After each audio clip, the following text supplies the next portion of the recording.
संजय लीला भंसाली की film painting की तरह हो, या तो आपको पसंद आएगी या आपको पसंद नहीं आएगी, बट अगर आप उस पेंटिंग को जितना ज्यादा देखोगे आपको उतनी ही ज्यादा उसमें नई डिटेल्स नजर आती है। एंड आज के इस वीडियो में हम उनकी फिल्म टेक्निक को एनालाइज करेंगे, क्योंकि एज अ सिनेफाइल आपको समझ में आता है कि संजय लीला भंसाली बाकी के कुछ डायरेक्टर्स की तरह बॉक्स ऑफिस नंबर अचीव करना नहीं चाहते, बल्कि एक एक्सपीरियंस देना चाहते हैं अपनी हर एक फ्रेम को एस्थेटिक बनाकर। एंड अब तक संजय लीला भंसाली ने 10 फिल्म्स बनाई है, जिसमें से उनकी पहली डेब्यू फिल्म को अगर हटा दो तो बाकी की 9 फिल्म्स पार्ट 1 एंड पार्ट 2 के पैटर्न में बनाई गई है। जैसे उन्होंने बनाई लव ट्रायंगल, हम दिल दे चुके सनम। इस फिल्म का emotion and screen play same copy paste किया गया है देवदास में। लव ट्रायंगल देखने को मिलता है जहां बाप दोनों लवर्स को मिलने नहीं देता है, वहीं पे एक बड़ी सी फैमिली होती है और उसी में एक इविल कैरेक्टर होता है। तो हम दिल दे चुके सनम पार्ट 1 है और देवदास उसका पार्ट 2 है, क्योंकि स्क्रीन प्ले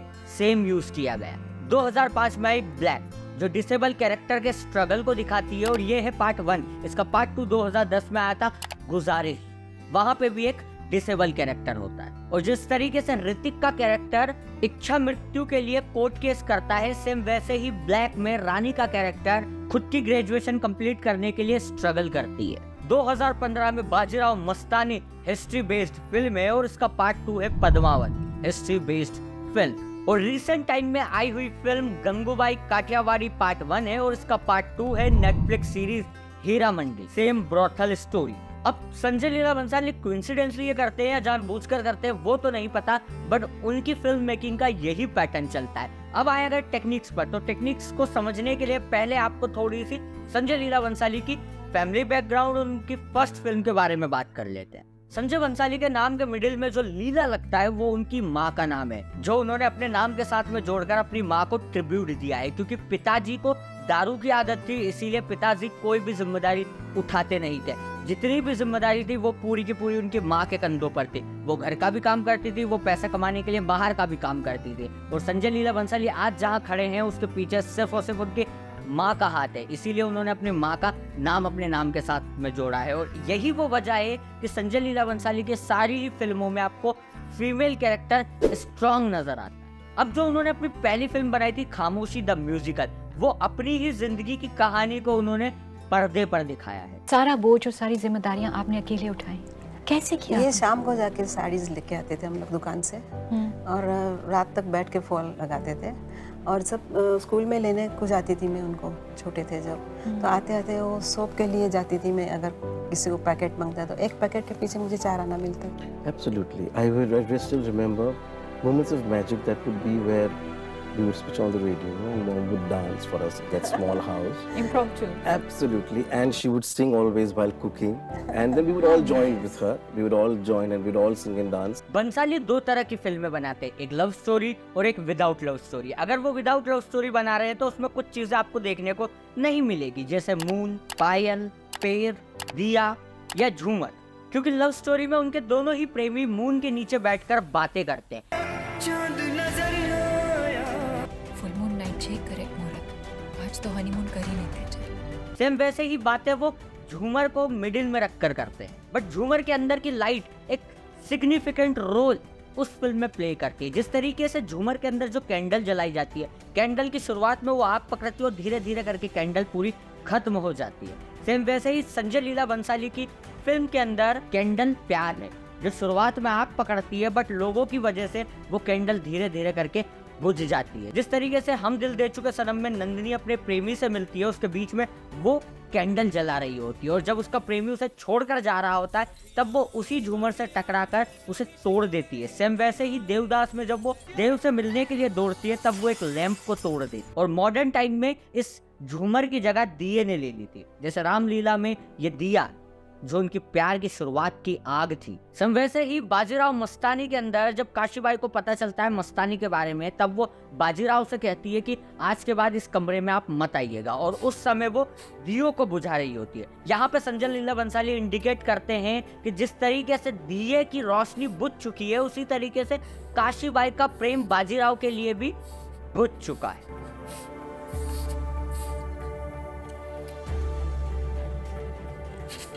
फुट फेटिश सिर्फ क्विंटन टेरेंटिनो को ही नहीं है, संजय लीला भंसाली को भी ये अपने प्यार को एक्सप्रेस करने के लिए वो पैरों को और पायलों को दिखाते। कभी वो पायल उतारी जाती है तो कभी वो पायल छोड़ी जाती है।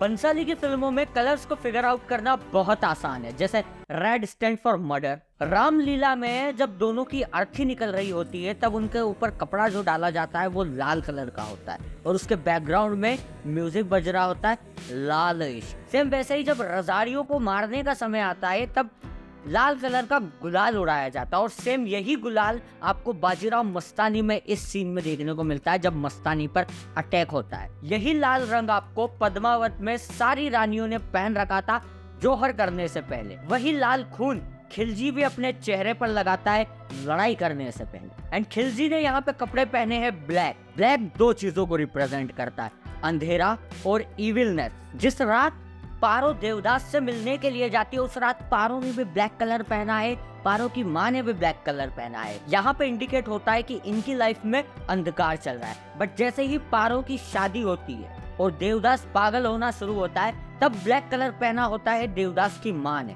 जो रेफरेंस करता है कि अब अंधकार इनकी जिंदगी में आ चुका है। रामलीला में जब दोनों ही अपने माँ बाप की जगह ले लेते हैं तब वो दोनों भी ब्लैक ही पहनते हैं। एंड मुगल भी पद्मावत में ब्लैक ही पहनते हैं और दूसरी साइड पहनती है व्हाइट। व्हाइट रिप्रेजेंट करता है कामनेस या फिर डेथ ऑफ सोल, आत्मा की मृत्यु। शरीर जिंदा है, आत्मा खत्म हो चुकी है। हम दिल दे चुके सनम में जब नंदिनी की जबरदस्ती शादी करवा दी जाती है तो शादी के बाद में वो व्हाइट कलर की साड़ी पहन कर रखती है। ये इंडिकेट करता है कि इसकी सोल की डेथ हो चुकी है। सेम वैसे ही देवदास में पारो की शादी के बाद में through out the movie Devdas सिर्फ व्हाइट कलर पहन कर रखता है। गंगूबाई कोठे पे आने के कुछ सालों बाद में खुद भी व्हाइट कलर पहनना शुरू कर देती है क्योंकि वो अंदर से अब खत्म हो चुकी है। वहीं पे अगर मैं बात करूं पद्मावत की तो वहां पे जो राजपूतों ने व्हाइट पहना था वो डेथ ऑफ सोल नहीं, वो कामनेस प्रेजेंट करते हैं। और एक्चुअली में पद्मावत में संजय लीला भंसाली दो साइड दिखाना चाहते थे, ब्लैक एंड व्हाइट, इसीलिए उन्होंने राजपूतों को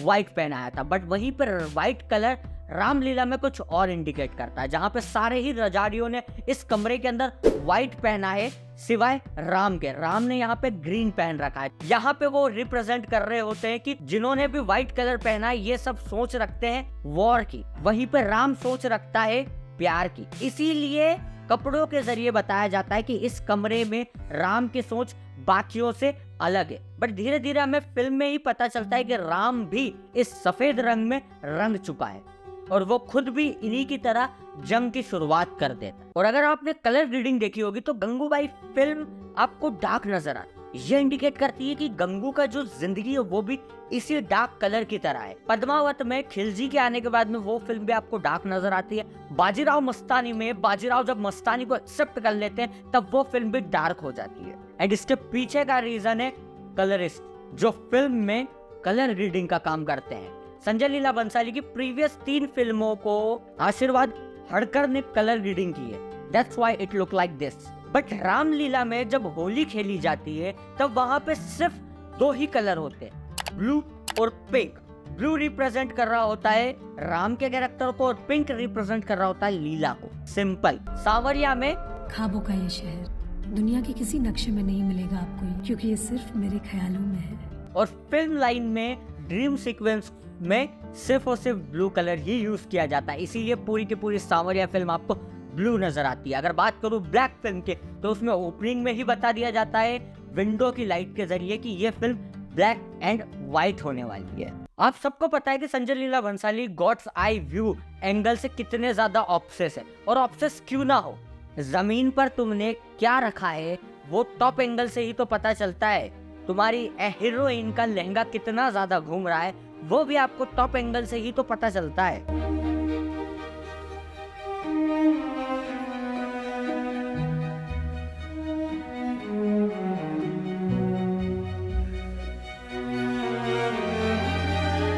बट इस शॉट के अलावा भी संजय लीला भंसाली के कुछ फेवरेट शॉट है, जिसमें से एक आता है mirror reflection.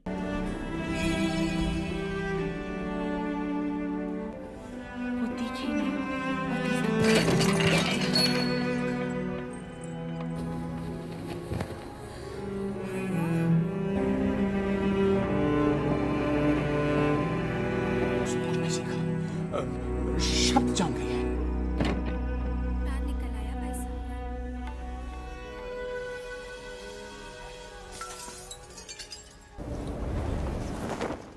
Dark to light.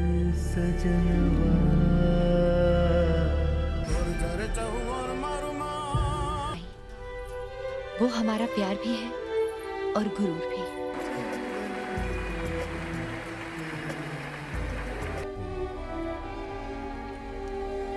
इनके अलावा एक और शॉट है लॉन्ग टेक, जिसे कंटिन्यू शॉट भी कहा जाता है, जो 1 मिनट 2 मिनट या 3 मिनट का होता है। But I don't know Sanjay Leela Bhansali के एडिटर राजेश जी पांडे, जिन्होंने इन 3 फिल्मों को एडिट किया है, ये पता नहीं क्यों संजय लीला भंसाली के जो कंटिन्यू शॉट होते हैं उसे बीच में से काट कर दूसरा सीन डालकर फिर से उसे कंटिन्यू कर देते हैं। फॉर एग्जाम्पल ये वाला सीन। ही ना कि आपके छावनी के पीछे आपकी सेना खड़ी है, 20,000 सैनिक, 2,000 घोड़े और कुछ हाथी। लेकिन जो आप नहीं जानते हैं निजाम जी, वो ये है कि उनके पीछे 40,000 मराठा सैनिक नंगी तलवार लेकर खड़े हैं, जो हमारे एक इशारे पर आपकी पूरी सेना को बर्बाद कर सकते हैं। हम सबको पता है इसे कंटिन्यू शॉट किया है, बट एडिटर ने बीच में एक और सीन डालकर इस पूरे के पूरे डायलॉग की इंपॉर्टेंस को खत्म कर दिया है। एंड शायद इसी वजह से गंगूबाई के एडिटर खुद संजय लीला भंसाली बने। बट अब आते हैं हम 2 मेन एलिमेंट जो संजय लीला भंसाली की फिल्मों में जरूर होते हैं, fire and water. Fire represent करती है हार्ट ब्रोकन।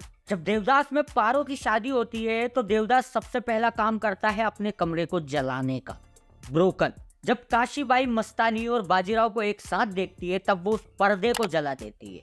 जब गंगूबाई अपने पहले कस्टमर से पैसा लेती है तब वो उस पैसे को जला देती है। जब सकीना सांवरिया को लेटर देती है तब सांवरिया उस लेटर को जला देता है। ये सब दिल टूटे हुए लोग हैं। बट फायर के अलावा भी एक डेंजरस चीज आती है, वो है वाटर।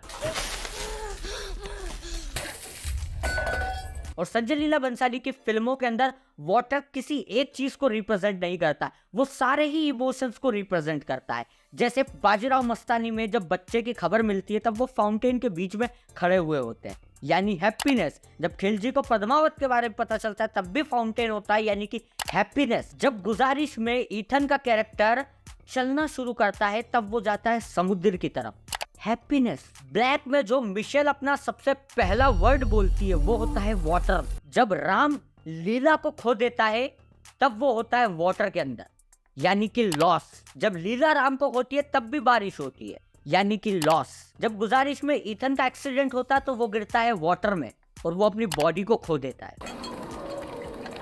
बट यही वाटर रोमांस को भी रिप्रेजेंट कर। जब पारो और देवदास एक दूसरे से रोमांस करते हैं तब उनके आसपास में होता है वाटर। जब चंद्रमुखी देवदास से रोमांस करती है तब वहां पे होता है वाटर। बट इनके अलावा भी वाटर रिप्रेजेंट करता है डेथ को। जब रामलीला में राम के भाई की डेथ होती है तब हो रही होती है बारिश, और सेम यही बारिश आपको बाजीराव मस्तानी में इस डेथ पर भी देखने को मिलती है। राम एंड लीला जब मरते हैं तो वो गिरते हैं पानी के अंदर, बाजीराव जब मरते हैं तब वो भी होते हैं पानी के अंदर। और जब देवदास अपने खुद का ही फ्यूचर प्रिडिक्ट करता है डेथ से रिलेटेड तब भी वो होता है पानी के अंदर। तो basically water is equal to happiness, loss, romance and death.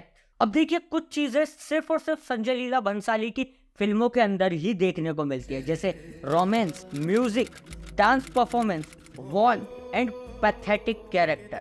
अब आप लोग सोच रहे होंगे कि रोमांस तो आपने बहुत फिल्मों में देखा है, बट आपने संजय लीला भंसाली की फिल्मों की तरह रोमांस कहीं और नहीं देखा हुआ। यहाँ पे कैरेक्टर एक दूसरे को सिर्फ टच करते हैं और टच से ही जनरेट होता है रोमांस।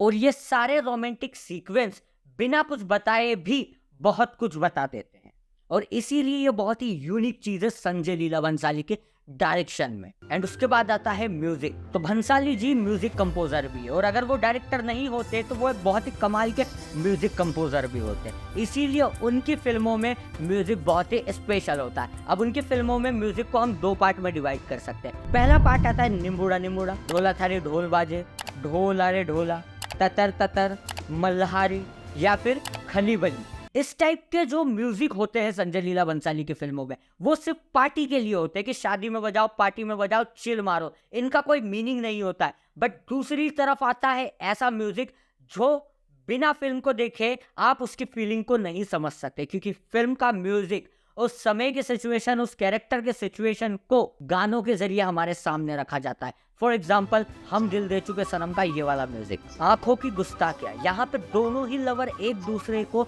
आंखों के जरिए छेड़ रहे होते हैं। वो चांद जैसी लड़की, यहाँ देवदास जब पारो को पहली बार देखता है, उसकी खूबसूरती से बहुत ज्यादा इम्प्रेस होता है, तब उसकी फीलिंग इस गाने के जरिए दिखाई जाती है। अंग लगा दे रहे और लहू मुँह लग गया, ये दोनों ही गाने सेम वही फीलिंग को एक्सप्रेस करते हैं जो आंखों की गुस्ताखियां कर रही होती है, रोमांस को। बाजीराव मस्तानी में मोहे रंग दे लाल, यहाँ पे मस्तानी संदूर के बारे में बात कर रही होती है और अपना मैरिज प्रपोजल दे रही होती है बाजीराव। और अगर मैं म्यूजिक के ऊपर जाऊंगा तो ये वीडियो बहुत बड़ा हो जाएगा, because every music tell a story.